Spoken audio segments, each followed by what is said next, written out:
Well, Donald Trump's top negotiators have not closed a deal with Russia's president to end his so-called special military operation in Ukraine.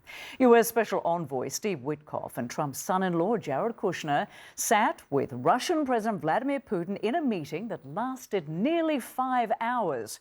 A top Kremlin aide says those talks were, quote, constructive and highly substantive. But there are other points that, quote, do not suit us.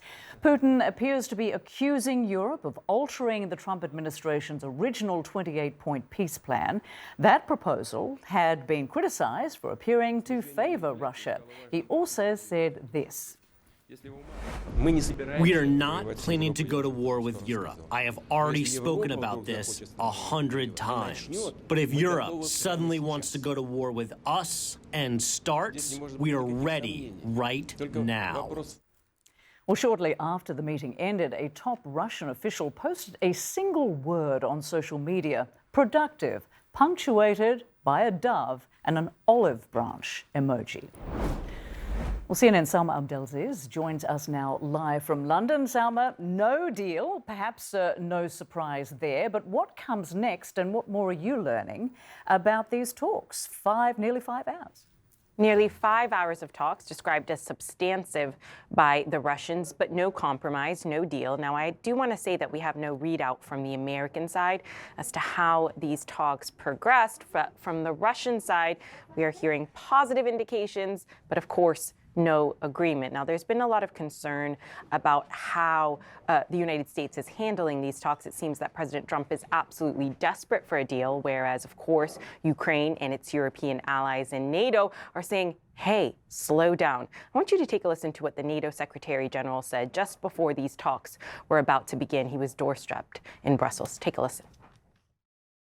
How do we make sure that Ukraine stays as strong as possible? The peace talks are ongoing. That's good. But at the same time, we have to make sure that whilst they take place, and we are not sure when they will end, that Ukraine is in the strongest possible position to keep the fight going, to fight back against the Russians, but also in the strongest possible position when peace talks. So what do we know? Well, these talks culminated after a week of intensive diplomacy. What was the original 28 plan that was put forward by President Trump was seen essentially as a wish list for President Putin. The Ukrainian delegation met with an American delegation in Geneva shortly after that proposal and essentially pushed for more concessions from Russia. The United States, in the form of Jared Kushner, of course, the president's son-in-law, and the special envoy, Mr. Witkoff, went to the Kremlin with these changes. Now, we don't have any details on exactly what those changes were, what those demands were from Ukraine, but we know in the past that the sticking points have been Russia calling for Ukraine to denounce its aspirations to join NATO, Ukraine also ceding territory in the Donbass, something that's absolutely a red line, and also agreeing to downsize its military potentially, or downsize its aspirations to grow its military in the future. Now, these are, again, red lines for Ukraine, but for President Putin, who seems to be biding his time, there is no issue here in running down the clock. It was only a couple of hours or a few hours, about a day before his meeting with Mr. Kushner and Mr. Witkoff, that Russia claimed the victory of yet another city, Pokrovsk. Now, Ukraine disputes that victory, but very much President Putin, in military fatigues, declaring that victory, using that as an opportunity to show that Russia is not only winning in his mind on the battlefield, but is in no need, essentially, of a compromise. So the next step, what do we wait for next year? Well, first of all, we need to hear from the American side, of course, how they believe this 5 hours of talks went. We need to understand what are the next steps here. Now, one might ask for a direct meeting between President Putin and President Trump, but the Kremlin has indicated the time is not now for that. Rosemary? Right. Many thanks to Salma Abdelaziz bringing us that live report from London. Appreciate it. Nigel Gould-Davies is a senior fellow for Russia and Eurasia at the International Institute for Strategic Studies. He joins me now from London. Thanks for being with us. Good morning. So President Trump's special envoy and son-in-law failed to reach a compromise after nearly 5 hours of talks with President Putin, who made Witkoff and Kushner wait for more than an hour. Putin apparently not happy with Europe's input on the altered peace plan.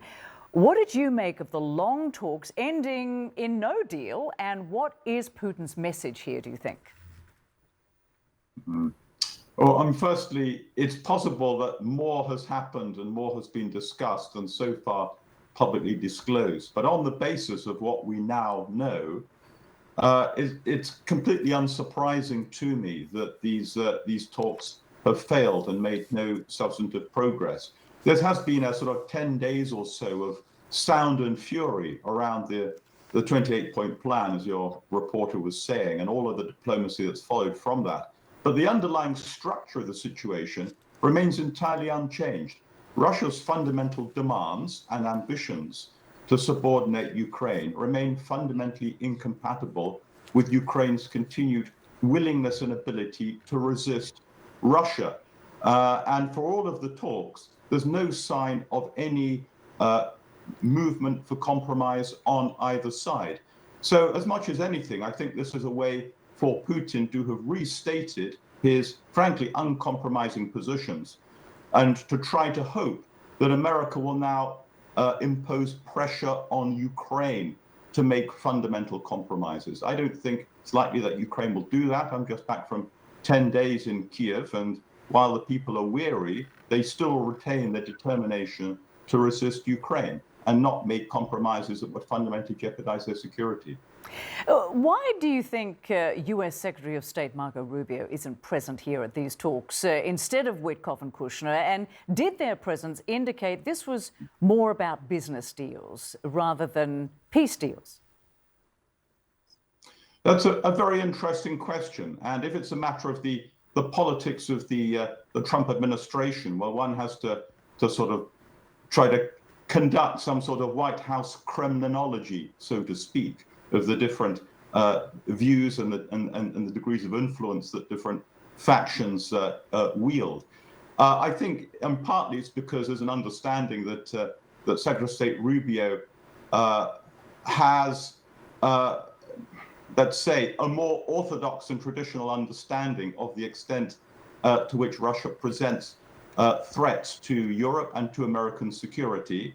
And Mr. Witkoff and Mr. Kushner are inherently more willing to see things from Russia's point of view, in contrast to America's longstanding commitments.